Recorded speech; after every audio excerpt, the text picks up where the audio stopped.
live on the fun show real quick. I'm running a little bit behind, so I need to still post this out to social media, but we have drifting bunnies. um, Yes. real quick, I did link to your link tree down below for all your keyboards and upcoming. But you still have the Austin still available, right? Or is that already out the window with the B stock stuff? Yeah, so it's mostly just the B stock stuff.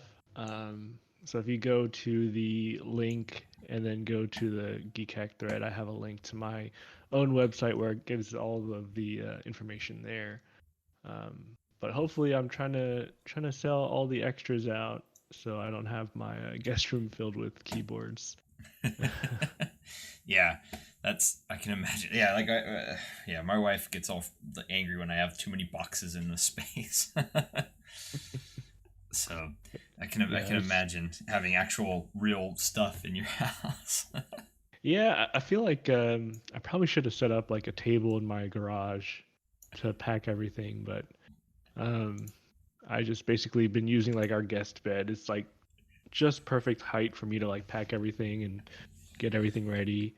Um, but I think my work is starting to get people to go into the office. So once that starts, we might have my mother-in-law stay with us for a little while to watch our kid during the day.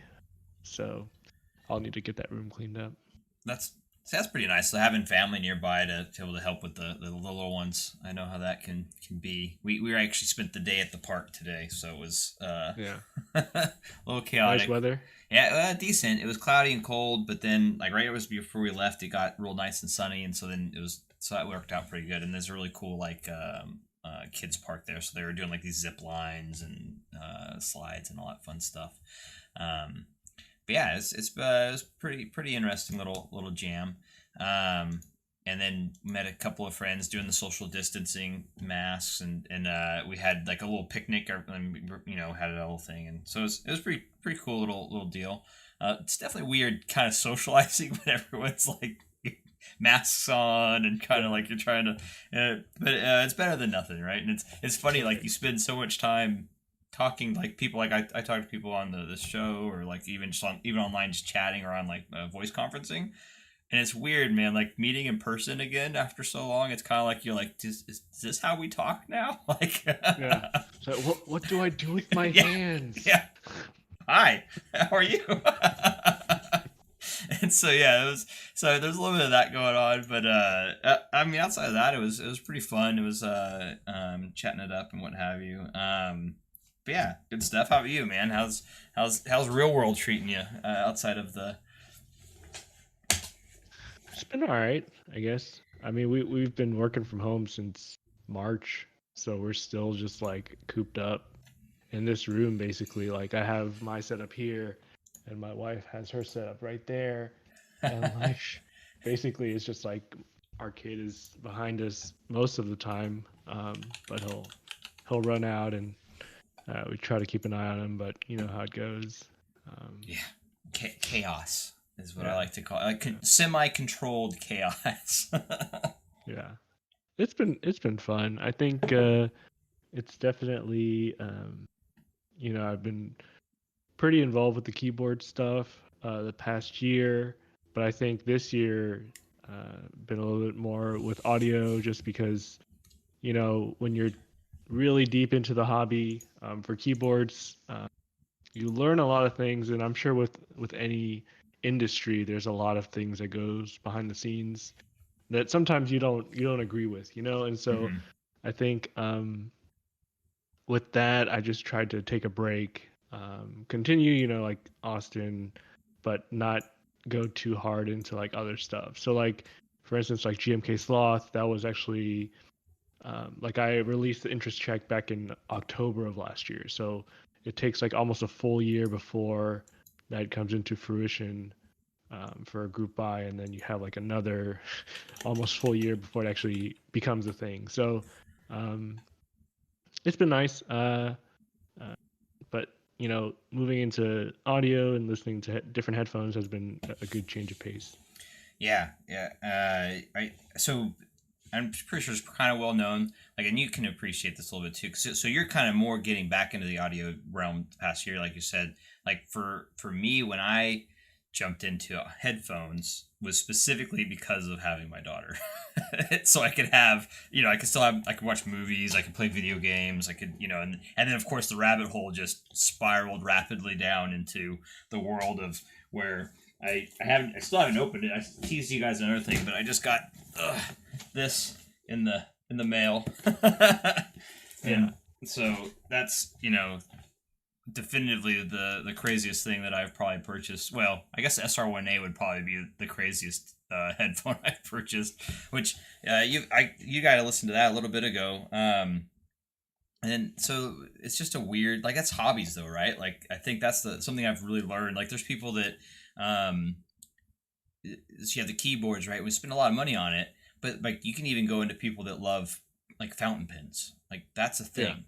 And they'll spend thousands of dollars on a pen, like one pen, and then so I mean it's just, I think, and it's not a bad thing. It's just like, I think it's crazy how people will like dive into their hobbies or the things that they care about or have passion for. Yeah. I think it's interesting. Like, I mean, every hobby, I guess any interest, right? You have people who are very passionate about that thing. And so, like, for audio, everyone hears a little differently, right? I think that's that's the topic of. I know that's more recent. I mean, that's a controversial topic, but I think there probably is. I don't know to what extent, right? But so same thing with like with audio, like you have people who are like, I love this headphone. Other people are like, I hate this headphone. And then with keyboards, you have people who are like, I love this type of plastic, and people are like, I hate this type of plastic, or I love this look on this keyboard. And then like, there's so much drama when it comes to keyboards that it's kind of ridiculous. But I find that in audio that can happen too. Oh, definitely.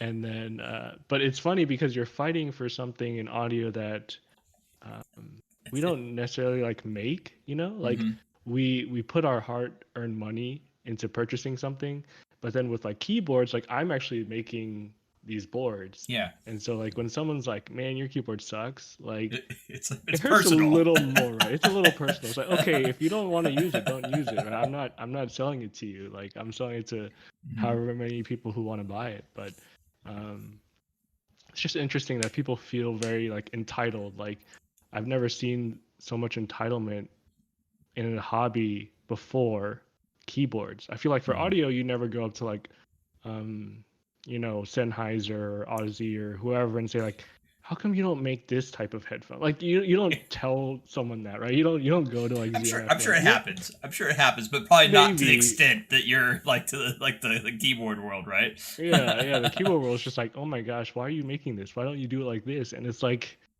you can go make your own. Like, this is part of the hobby. And so it's been a nice like kind of break from that with audio. So yeah, I think audio has a different aggro, I would say, right? Like you're talking about, like everyone here is different, and then it's very everything's personal, but like I think just the nature of having headphones on your head, you're in an enclosed personal space to some level.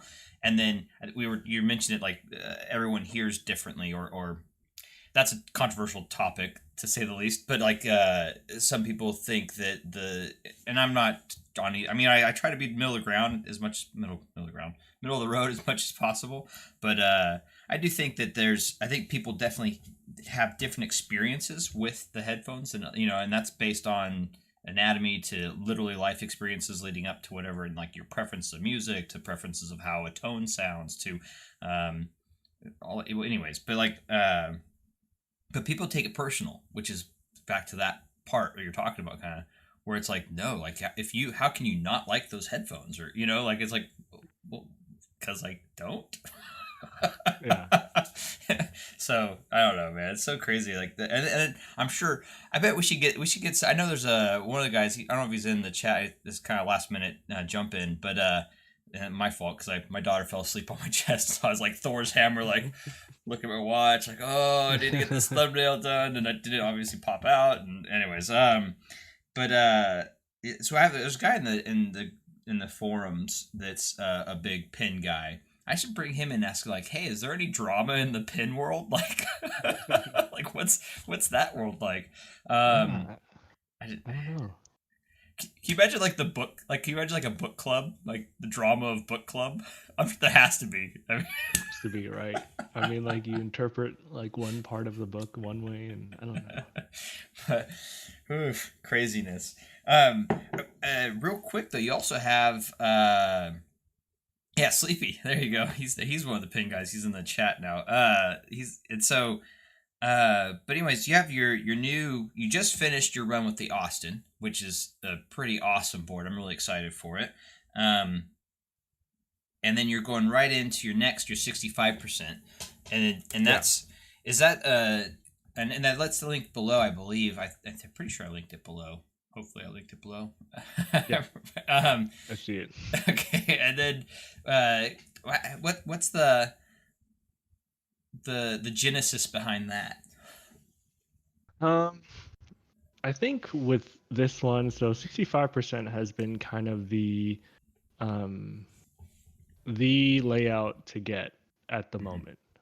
There has been like a new 65% interest check, and for those who don't really know, like interest checks are just to gather interest to make sure that if someone decides to move forward and make this board, like people will buy it. Mhm. And people generally have feedback to give you, good or bad, and it helps the designer or the group buy runner know like, is this something that I should pursue, or if it's something that I should just scrap and move on. And so the idea behind this one was, there's so many of them, but because like I've created the Austin, I feel like instead of buying someone's design, like I just want to do my own, Yeah. and so that's kind of where it came from. And like we kind of gathered some things here and there from other designs that we like, but we've used our own um, ways to make it different. Um, and so yeah, really, it's like uh, I really enjoy the process of bringing these keyboards um, into existence. So it doesn't make sense for me to just be a consumer Mhm. anymore. I think that's So super awesome, man. Like I think that's super awesome. I think that's pretty great. Like you could be able to like that you're actually able to even do that, right? Like I mean the ability to conceptualize the board itself and then and then work with people to actually have it come into reality and then people want it and you I mean that's got to be a great feeling. I mean didn't the Austins sell out pretty dang quick? Even your GMK Sloths, I thought those went out pretty quick too, right? yeah, so it's interesting though with the keyboards is much easier just because the demand is so high at the moment.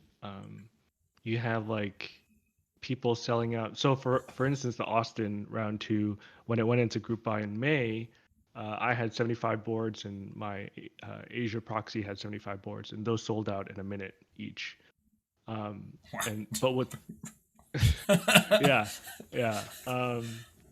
But when it comes to like key sets, like those are generally open for a month. So Mhm. like there's just like you can buy it whenever you want. So the difference is you're trying to shill your key set really hard Mhm. because you want the numbers. But for keyboards, like I can't make 1,000 keyboards. I can only do so many myself. So Yeah. we limit it there. Uh, which, and which, so which then creates a whole nother beast of supply and demand right. after like I was looking heck I think it was the was it I think it was the iron from Smith and Hmm. Rune and then it was Yeah. the Austin I think the first version I think even the second version I saw I'm looking over here because my sorry. But your Austin, I was like, once I met you and was chatting, I was like, oh, I want to get more into keyboards, and I went and I looked up one of the Austin boards and I think the Smith and Room boards, and it was like $1,000+ Like, I think Yeah. one of them was even going for like 2 grand or something like that, and I was just Yeah.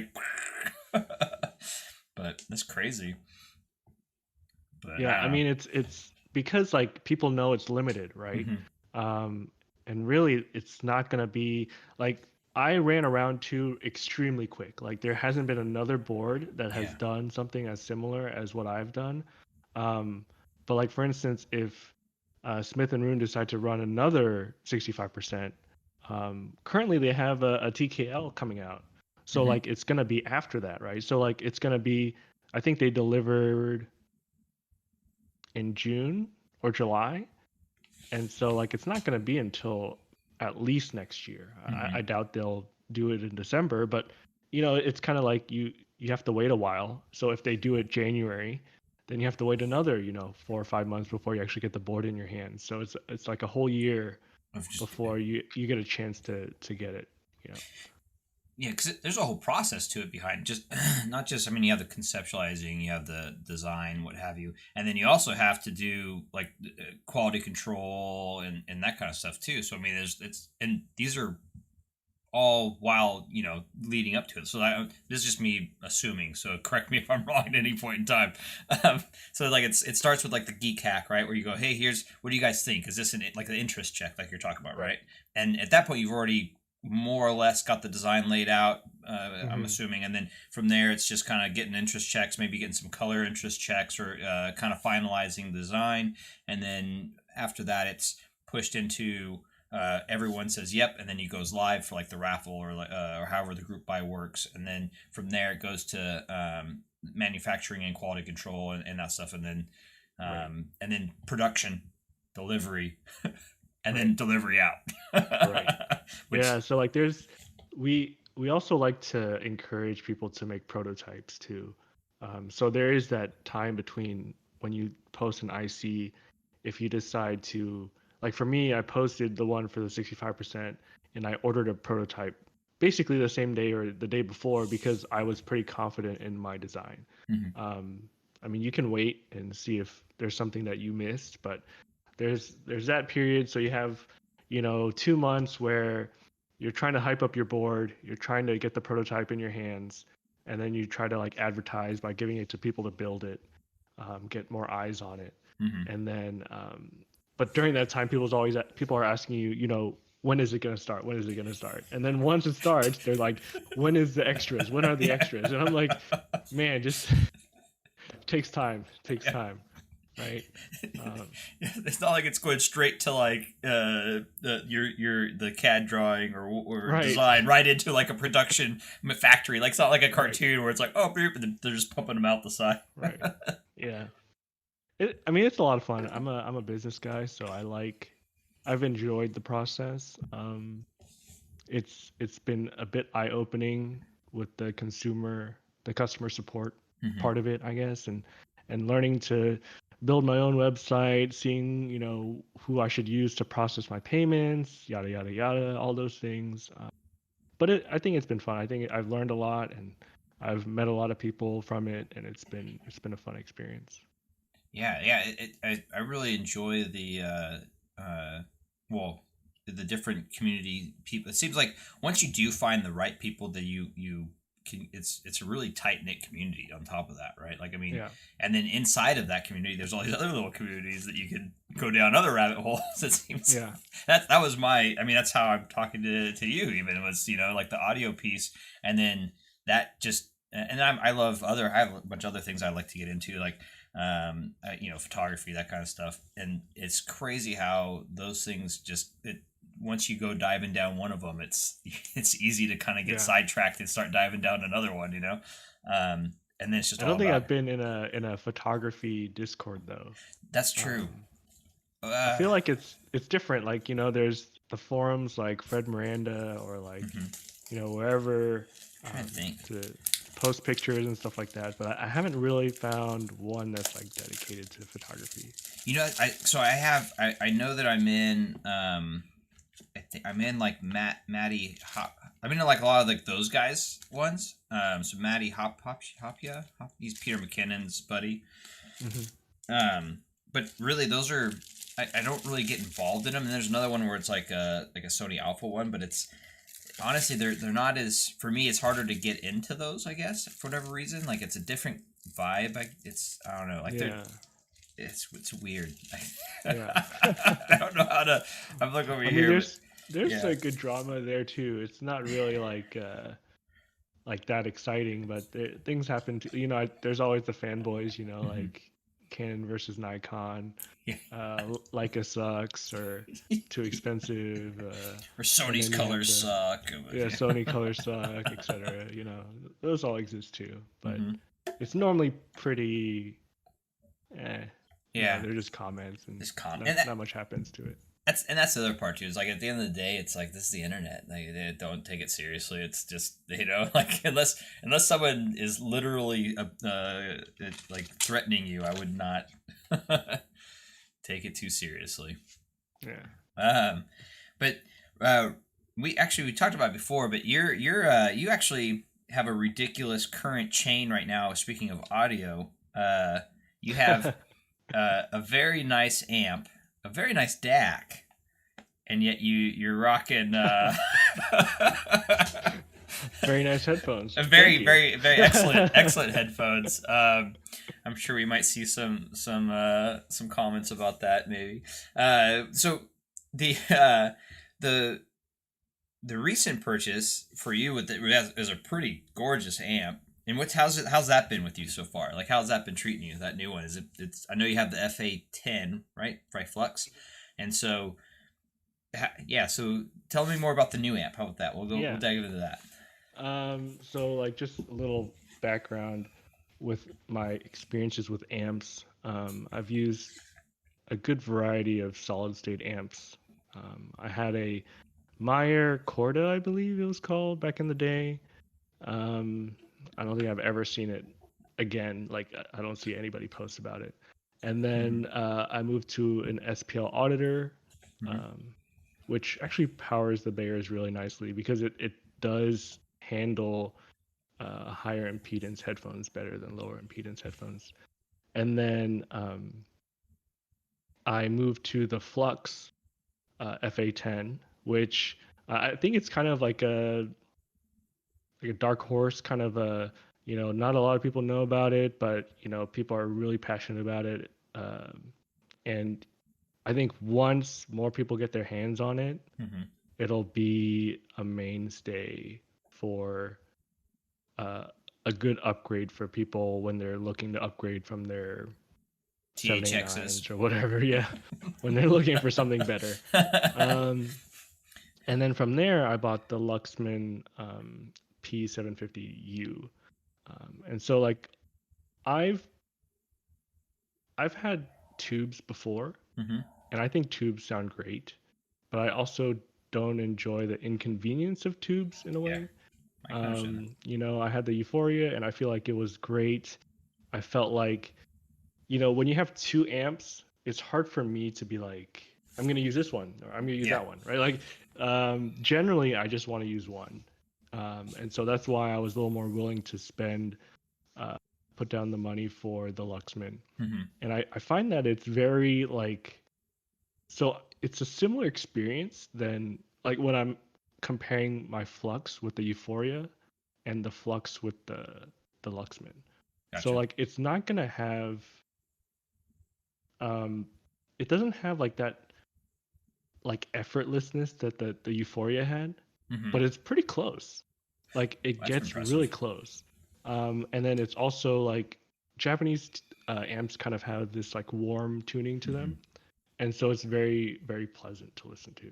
And so like there's like this refinement that comes over, even with the Bayers. Like uh, the the Bayers love tubes just because of how they work. Mm-hmm. Um, and so while I don't get the same slam as I do with the Euphorias, with the Bayers, I get pretty close. I Yeah. would say I get like 97, 98%.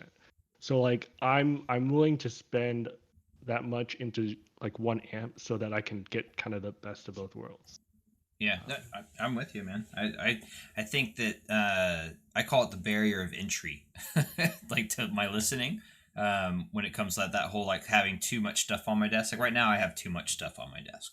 Like I would show you guys, but like I literally have a demo tube amp over here, the Army, my tube hybrid, my Phonitor. I have a Cord Hugo TT2 on demo, and then on the other side, I have two other tube amps, and my it's like. Ugh. And so I'm getting to the point where it's like, okay, let's distill this down to its purest form and right. and go from there. And so it's kind of like and I appreciate that about like the I mean I've heard a couple of like the warm solid states. So hollow audio is some of the ones that I really liked that were like that. For solid states, the Phonitor is not really a very warm sounding. It's very just kind of it's almost the most neutral one I've listened to. But that being said, if you have like bright headphones or dark headphones, it's gonna showcase the crap out of that, if that makes Yeah. sense. So it's not exactly for everyone. Like I wouldn't. It's enjoyable, but it's also not the most enjoyable. So that's where my tube hybrids come in. But I also understand like tubes are a pain. You have to let them warm up. You gotta to get that optimal sound. You have to deal with tube, noise if potentially if it's a noisy amp or if just the tubes are noisy. You also have to deal with more outside factors too, like power. The power supply is not as clean, or if for whatever reason, even USB, like if it's plugged into the DAC you have, if the DAC's USB isn't very clean for whatever reason, you'll get that feedback. It's crazy. Um, and real quick, Joshua, the TT2 versus the Phonitor Bifrost 2, I would say I like the TT2 better for the DAC side of the house, but the Bifrost 2 is probably the best bang for your buck DAC you can get. And I think you have a Yggdrasil. You had two Yggdrasils. Yeah. So yeah, the Yiggies, and so like I think that is a good step up from the Bifrost 2. But it's just like a different flavor as well. Like it's performing better, but it's not massive performance difference. Yeah, I haven't tried the Bifrost, but I've heard that it still should have the same signature, Mm-hmm. the same house sound, I guess.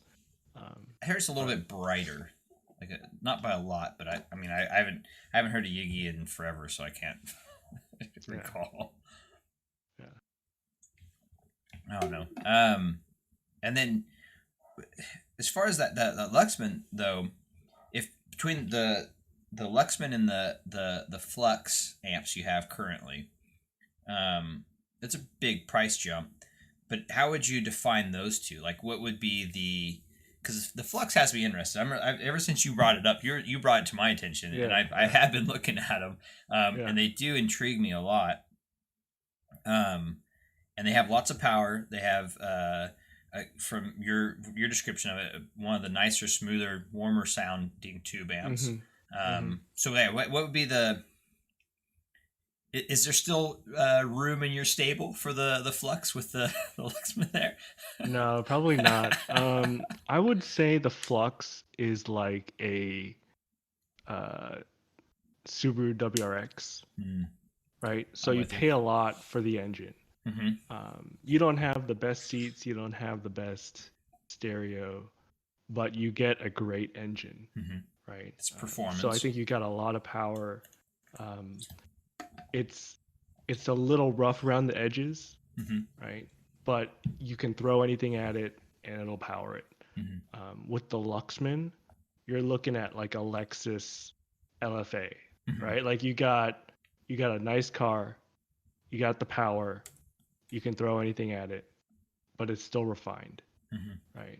So I think that's kind of how you compare, right? Like the more the obviously not every audio component out there is like worth its weight, you know. Mm-hmm. Um, but I think for the Luxman, like at the price I got it, I think it's worth the jump. But that's also because I'd rather spend that money in a good solid state than to split them up between different amps. Yeah, So I wouldn't necessarily recommend everyone to jump into like that amp. 0 to Right, 60 in 3 seconds. right. But I think it's also interesting because like headphone guys don't look into the speaker brands, Yeah, right? Like very few it's weird that will how that like works. compare like Marantz, Luxman, Pioneer, like any of like the speaker stuff. Like you Mm-hmm, rarely you'll see a comparison between like a Yggdrasil or mm-hmm, Chord. I feel like Chord is kind of interesting because like it's really they do have speaker stuff, but it seems It's very heavily like headphone people yeah. go towards it, you know. I agree, and then, I mean, and then on top of that, their speaker stuff is probably I know it's just overly ridiculously expensive. Like Yeah. it's insane. And their headphone stuff's expensive as all get out too. And actually that's kind of where I'm at with this a little bit right now too. Is um, diving kind of deep into it, like you're talking about. Like so for me, it's the reason I was going with that the chord stuff too is I get way more space back with almost the if not the same, if not better performance than what I have on my desk. And so I could probably remove a lot of the gear I have and get it onto better homes or what have you. Um, and basically have the same amount of performance with just one box rather than having all this stuff on my desk all the time. Um, and get some Have you real been estate back. hooking it up to the XLR outs in the back? Yeah.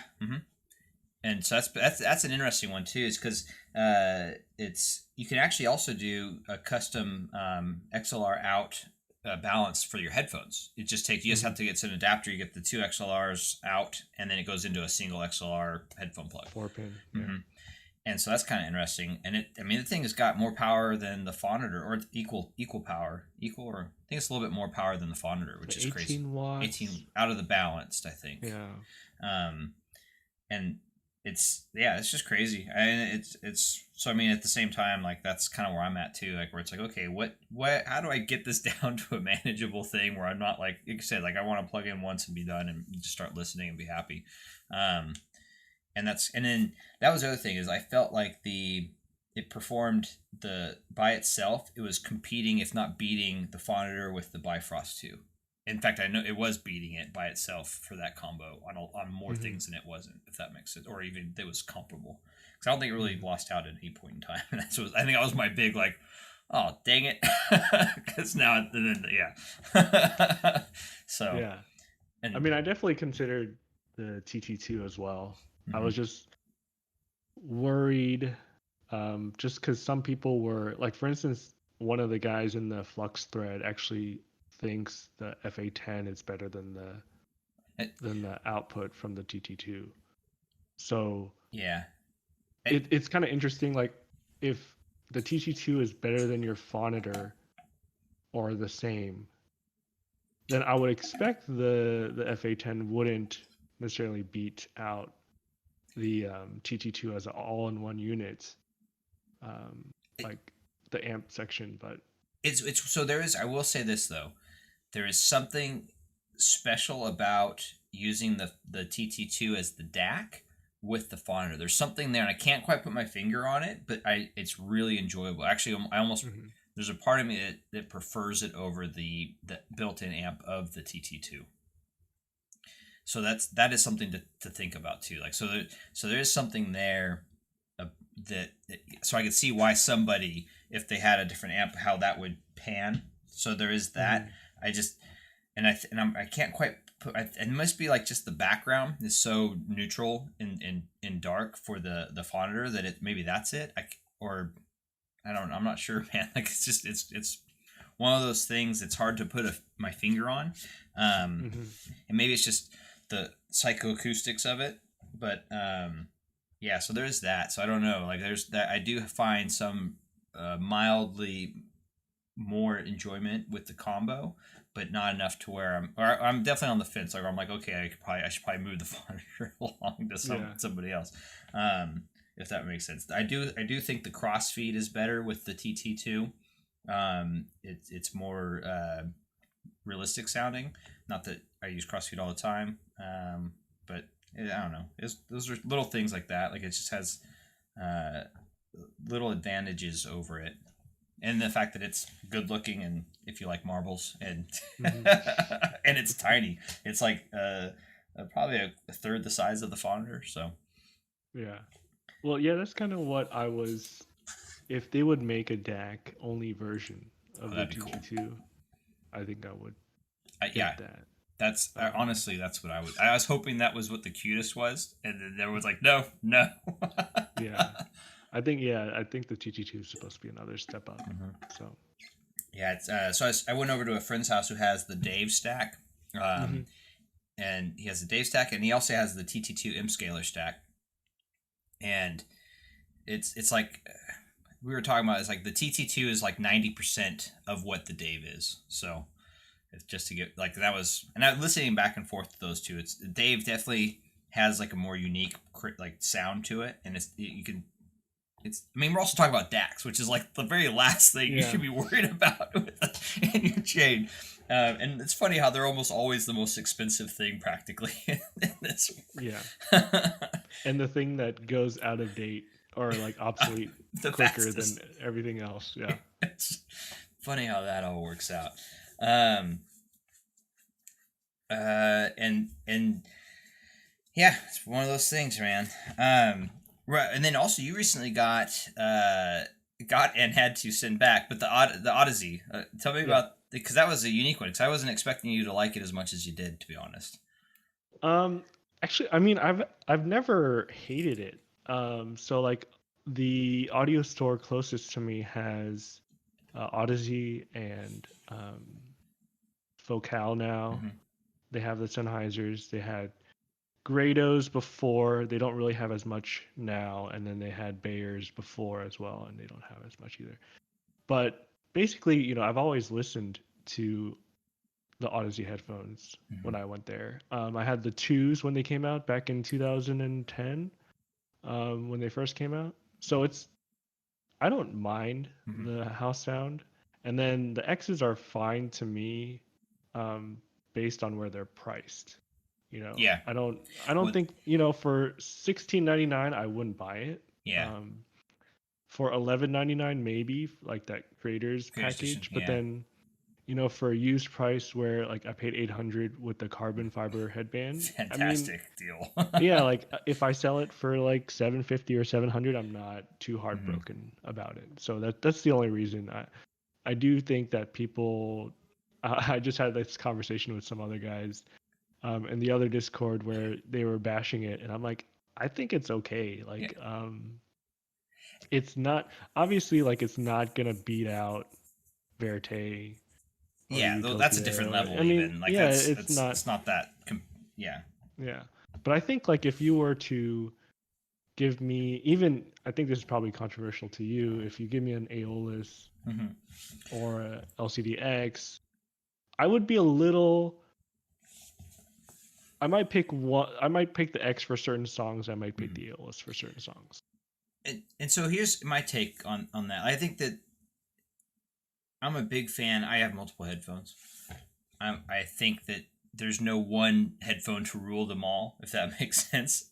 I mean, for me personally, I definitely gravitate mostly to my Verite Close. I listen to those almost majority of the time. But there's definitely things other headphones do that those don't do, and can, you know. And so I think with that, like,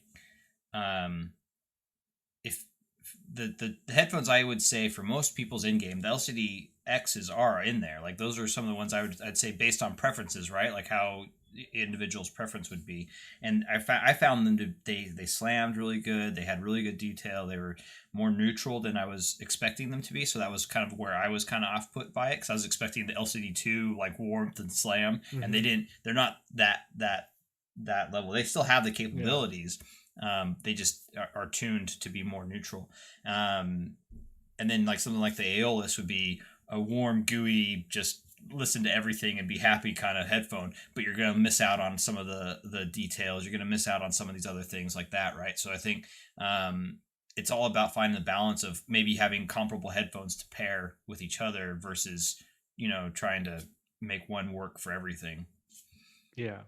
And I mean, like, the rumble for the LCD-X is better than the rumble on a Verite. You know, it's that planar. Yeah, and that's fine. So I don't know if I'll keep it though. It's still my in between headphone. That's fair. if I once I get my Verites and I don't use the LCD X's very often, I'm just gonna sell them. So yeah, I'm not too attached to it. Yeah, I think for me personally, I'm definitely more in the realm of like, I'm getting ready to sell off a bunch of my stuff anyways, like just because it's just I have too much sitting here. If and what's up, SFO? Yeah, a lot of SRAF in here tonight.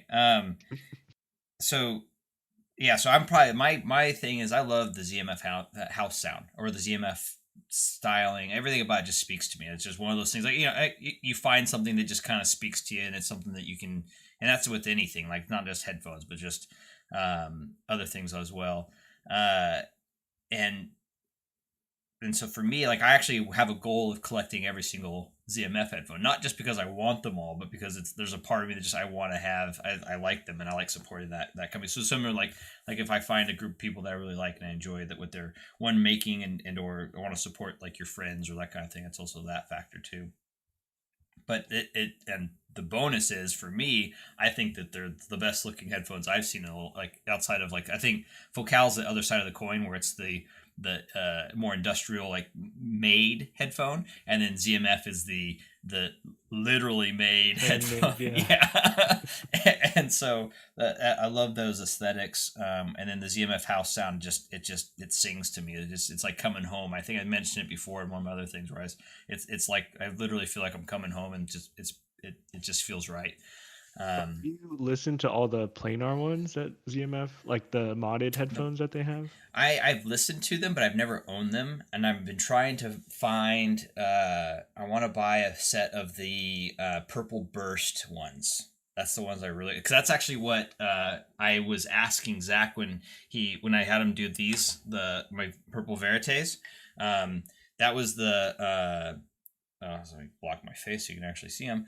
That was the it almost looks blue with the light that way. That was the goal was having him do a similar color styling to the Purple Burst from the T50 RP mod. Sorry, long-winded explanation for a simple thing. Could have just said I wanted Purple Burst T50 done. Yeah.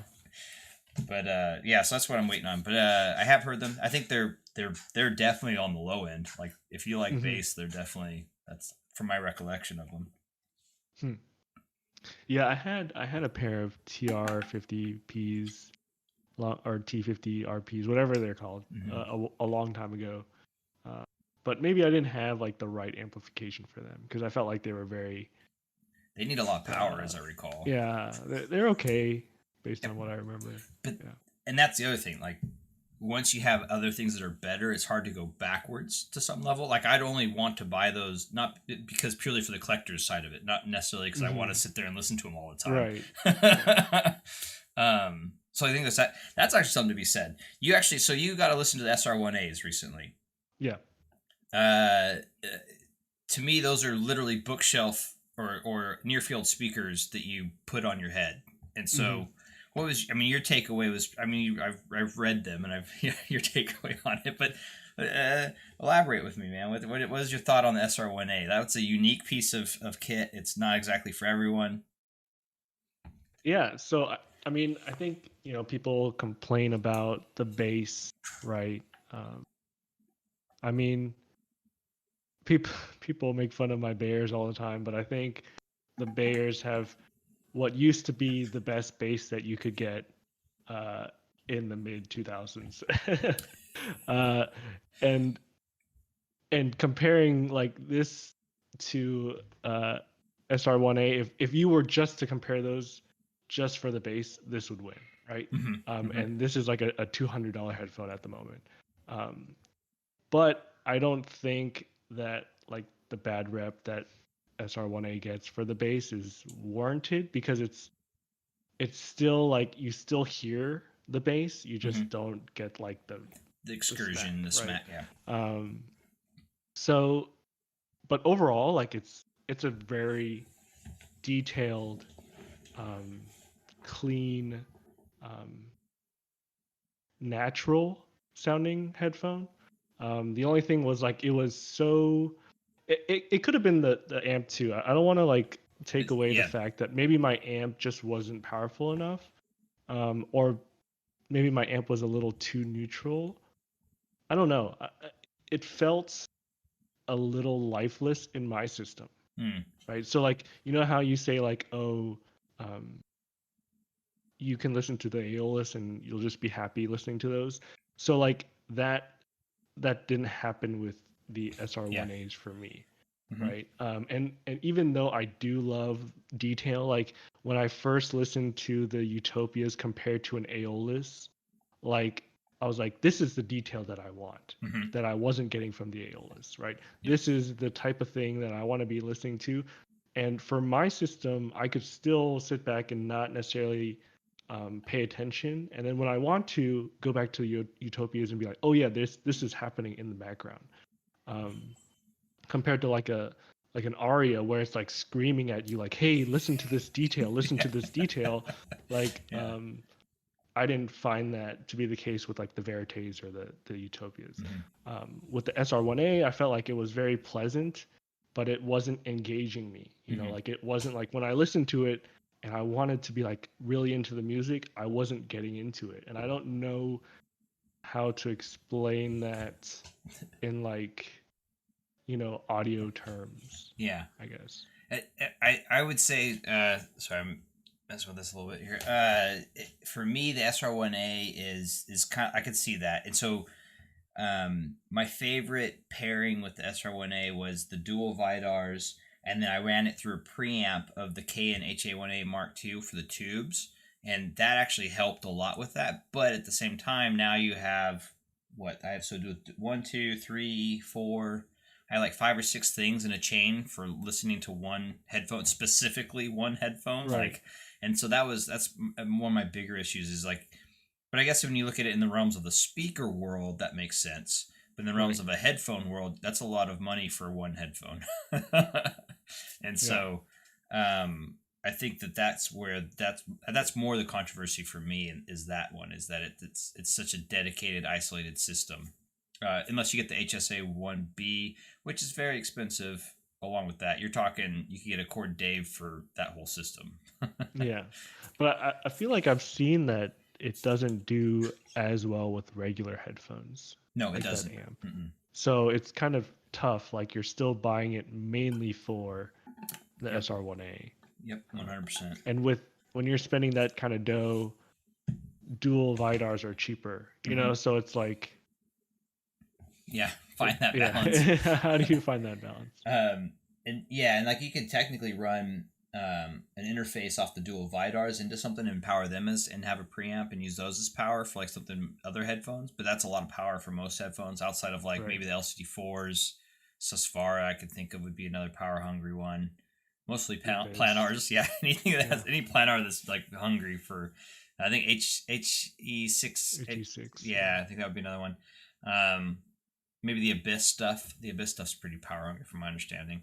Um, but yeah, it is what it is. And I agree though, man. Like it's one of those things. It's controversial in the sense of that, and it does sound fantastic, but it can be. I wouldn't say it's lifeless or soulless per se. But I could see where it would be easier to tune it out, almost like the Elysia. That's I guess you could say that almost like the Elysia is similar to that, where it's you can tune it out and do other things, right? Like it's there, it's Hmm. you listening, and Yeah. if you Yeah. don't focus in on it, it disappears. I guess. Yeah. Like Um, elevator music. yeah, yeah. Even though if you listen to like other stuff, yeah. So, I don't know. It's one of those things, kind of unique that way. Um, Yeah, I think that's kind of how I felt when I had my stacks too. mm, Um, it was a little strange though, because like with stacks, when you pump a speaker into them, like it'll, I felt like my ear hairs were like getting, pulled. pulled up. So it's like it's a very different experience. But I feel like it is interesting. I really think if someone loves that clean sound, Mhm. SR1A is like the best. Like if you love the like, so you mentioned the Utopia, so I found the Utopia to be boring. Like it's technically fantastic. Like it's the detail monster. It's fast. It has like nothing really beats it in that realm, right? Except for maybe the SR1A, and some people would say the Susvara, potentially. But like to me, it's boring. not because it's bad, but just because I just don't get engaged. I don't get engaged with it. Yeah. And Yeah. so, like, so if I fully grasp what you're saying, like I get, like it's just it's. So I'm using pretty hot words like boring, but like I'm not meaning it in a negative way. I'm meaning it in the sense that for me personally, it doesn't engage me for what I prefer. But I have a pair of Stellias, and I love those, and I listen to those a lot. So, but yeah. So, I wanted to real quick. I actually run into that hour time frame. Goes so fast. Chatting with people. It was joking the whole talking with the who do you. But it's funny how I can talk here much easier than I can in person now. It seems like it's weird. Yeah. Damn you, COVID. No. But real quick, I wanted to also talk about. I wanted you to kind of talk about some more about your keyboard stuff, because that's the kind of exciting stuff, and it's coming up, especially with the new 65 you're working on before to close it out. And then also, if anybody has any questions, post them here so we can get to them while we kind of discuss. I wanted to kind of close out with what your new 65 keyboard and some of the thoughts on that. Like, all right, what are the, I don't have it set up right now, but what are some of your thoughts on like the colorways and like where are you leaning? Let's go into some of that stuff. Yeah. So basically for that one, I'm trying to keep it like, so it's called Forever. Mm-hmm. Really it was meant for me. So um, I didn't want to, I probably won't say here, but it's for something that I want to be reminded of Mm-hmm. forever. So like whenever I look at the board, it'll remind me of something. And so, um, and I hope, it'll be on people's desk for a long time. Mm-hmm. Might not be forever, but for a long time. And I wanted it to be kind of elegant. I wanted it to be something that uh, is cool Mm-hmm. and makes you feel good that you have it. But then it doesn't like, it's not like way out there, like, Yeah. uh, and so I think it's interesting because like when I see people go through the thread, when I ask them, hey, can you give me some feedback? As they go through, they're like, oh, look at this. Oh, hey, look at that. And they kind of start to see like, oh, there's a lot that goes behind it, even though when you take a first look at it from just the top and the bottom, Mm-hmm. there's not a whole lot that you get from it. Um, That side profile is really nice. I like that. The little. yeah. I mean, I really like, and that's kind of, we kind of had that idea in the very beginning, like how can we make this type of side profile without being too dramatic, yet give it some, points of interest.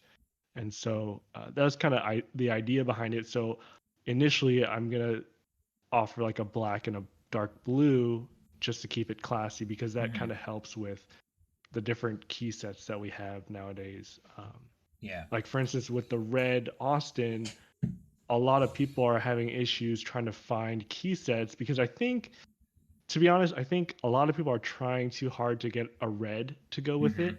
Um, but it's hard to find, the same color with different shades uh, that go well together. Because red can be very orange red, or it Mm-hmm. could be very purple red. Um, and so there's that big spectrum there. Um, Yeah, so I wanted to keep it a little easier for this one.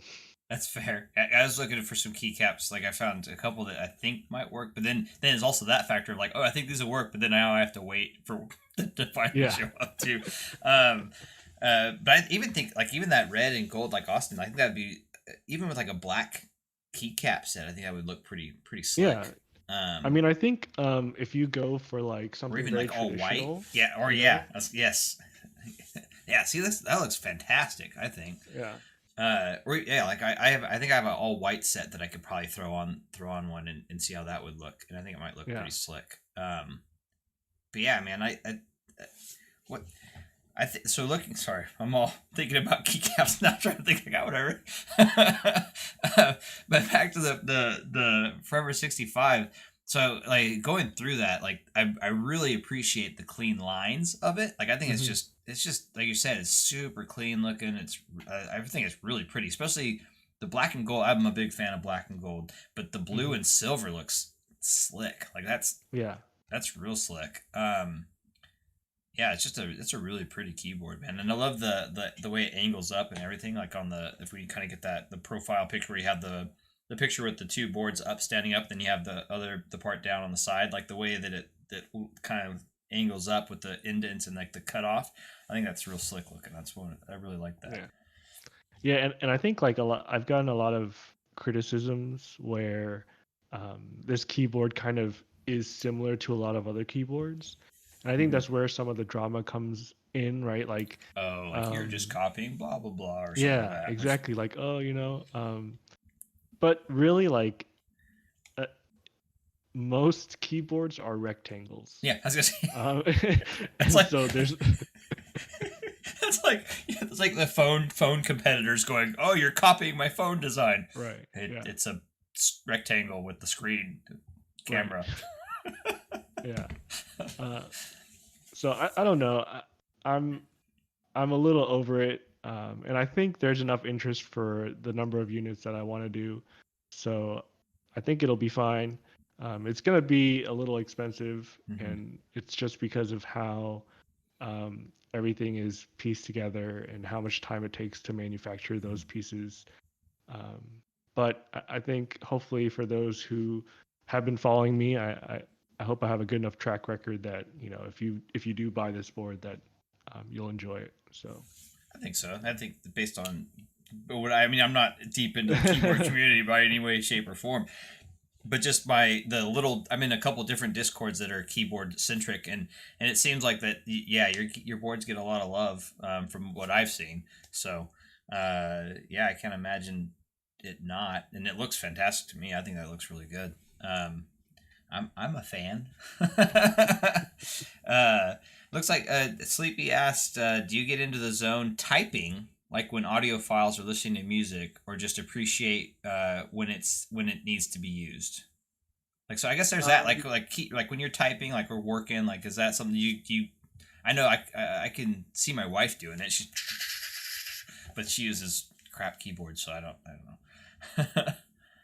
uh, I would say it's kind of similar to like when you first get your headphones, you're like listening to them all the time, Mhm. and then later on you stop listening to them as much, or And like they're, you it's normal to you, mhm.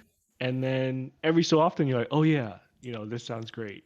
Or maybe you go to And Best Buy and type on a razor and go, yeah, ah. right, yeah. So like I think that that's kind of how it is. Like once you get used to that standard, Mhm. then you lose the appreciation. But when I'm at work and I'm typing on my keyboard and I hear my coworkers type on their crappy keyboard, sometimes I'm like, I'm glad I have this keyboard, like, and I don't.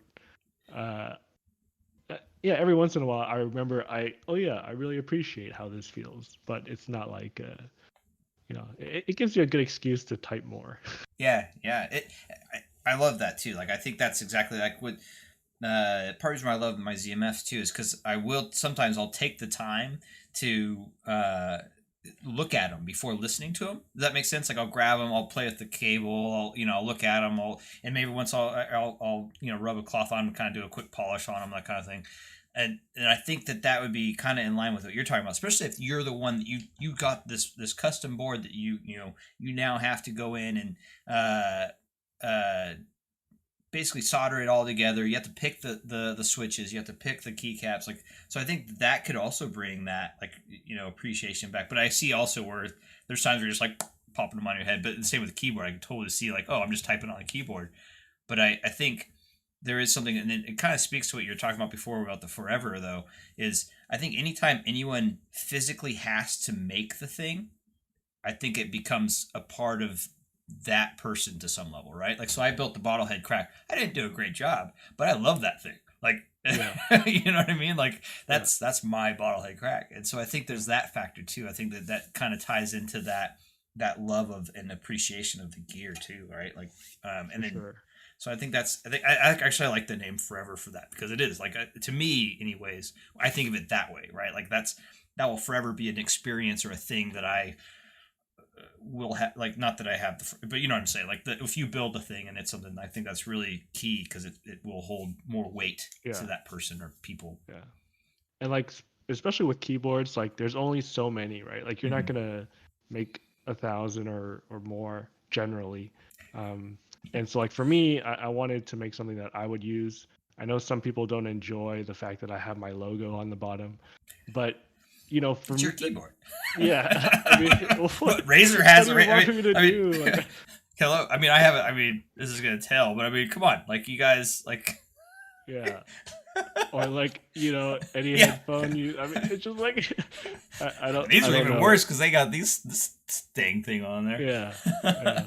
It's just funny. I don't know. I don't know. That's just my own project, I guess. So Mhm. like, I like that people enjoy it. I like that I can let people have that experience that I have. But at the end of the day, it's my own project. So like, if people don't like it, then Mhm.